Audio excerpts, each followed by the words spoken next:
Okay mga papi, dan installation po tayo dito sa NMAX Turbo ng 5K package. Bali ninabil po ni Sir DSK D5 Max. Bali dito po natin siya nilagay.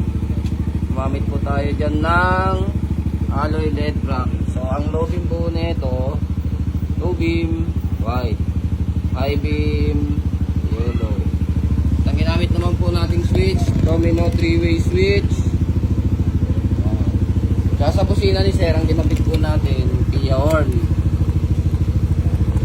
Pag naka-off po siya, stop horn yun po. Tunog. Pag nilang press po natin, mag-activate yung rapid mode. Pia.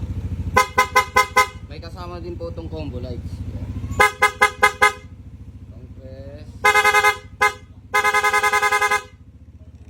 Low beam.